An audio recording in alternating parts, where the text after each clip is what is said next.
একসাথে 15 জন বর কনের 7 পাকে বাধা পড়ল সুন্দরবনে। হিঙ্গলগঞ্জ ব্লকের পাটঘেরিয়া এক স্বেচ্ছাসেবী সংগঠনের পক্ষ থেকে এই গণবিবাহের আয়োজন করা হয়। এদিনের এই গণবিবাহে মোট 15 জন বর এবং 15 জন কনের 7 পাকে বাধা পড়ল। প্রচলিত বৈদিক মন্ত্র পাঠ করে পুরোহিত সহকারে গণবিবাহ সম্পন্ন হয়। এই বিবাহ দেখতে রীতিমতো ভিড় জমায় এলাকার মানুষ। আর উপহার সামগ্রীর সেতু রয়েছে।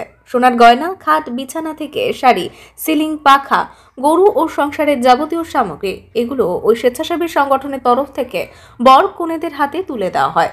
তবে খাওয়া দাওয়ায় বা বাদ যাবে কেন? মাছ, মাংস, দই, মিষ্টি, রসগোল্লা একেবারে এলাহি ব্যাপার। তবে প্রত্যন্ত সুন্দরবনের হিঙ্গলগঞ্জে এই গণবিবাহ একেবারে নতুন বলা যেতে পারে। তবে এদিনের এই বিয়ের অনুষ্ঠান শুরু থেকে শেষ পর্যন্ত ছিল একেবারে উৎসবের আমেজ। এলাকার মানুষ তাড়িয়ে তাড়িয়ে উপভোগ করলো। সুন্দরবন থেকে সুকান্ত মৃধার রিপোর্ট, ইএস নিউজ বাংলা। আপনার নাম? বিশ্বজিৎ মন্ডল। বিশ্বজিৎ মন্ডল। বাড়ি উত্তর মালাকাড়া। আচ্ছা আচ্ছা। একটা মেলা।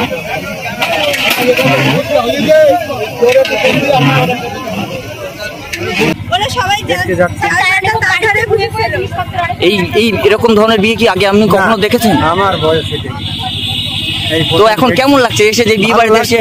ভালো লাগছে।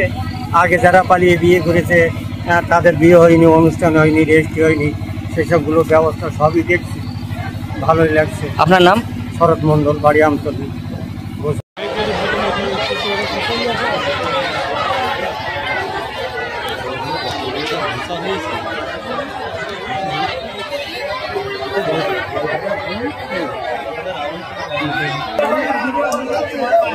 বলছি যে এখানে গণবিবাহ আমরা এসছি, যে গণবিবাহ যেটা শুনলাম, এসে দেখছি সত্যি গণবিবাহ, কিন্তু এত আয়োজন হচ্ছে। টোটাল এখানে কত বিয়ে হচ্ছে? আর আপনার বাড়ি কোথায়? এখানে? আচ্ছা আচ্ছা। তো বিয়ে করে কেমন মনে হচ্ছে যে আজকে এত সবার সামনে বিয়ে হয়েছে, এত আসর, এরকম তো কখনো হয়নি, তাই নতুনত্ব দেখে আপনার কেমন মনে হচ্ছে? খুব ভালো লাগছে। এত লোক আছে,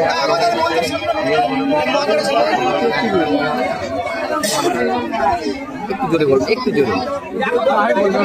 যে আজকের যে এই মুহূর্ত কেমন লাগছে আমরা, যে এতগুলো বিয়ে একসঙ্গে?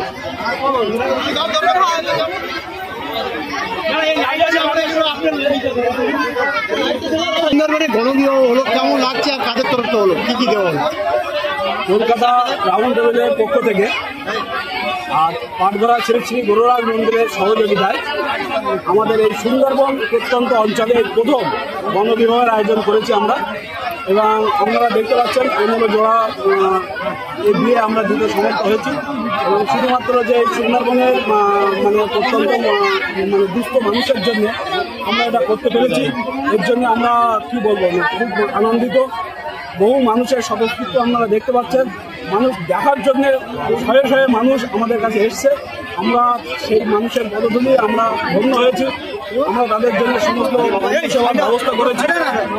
এই সমস্ত যে মায়েদেরকে আমরা বা এদেরকে দিয়ে দিলাম আমরা, তাদেরকে আমাদের এই কলকাতা রাউন্ড টেবিলের যে ইন্ডিয়া, তাদের যে সংস্থার পক্ষ থেকে তাদের যে ফুলগুলো সমস্ত অনুযায়ী আমরা তাদের দিয়েছি। খাওয়া দাওয়ার ব্যবস্থা আছে কি? খাওয়া দাওয়ার ব্যবস্থা আছে। কতজনের? 1000 জনের খাওয়া দাওয়ার ব্যবস্থা রেখেছি আমরা। জানেন, বাকি বাইরে স্টল ছিল, ফুচকা থেকে শুরু করে চা, কফি, একটা বিয়ে বাড়িতে যেমন থাকে সেই রকম আমরা রেখেছি। বিয়ে বাড়িতে সমস্ত একটা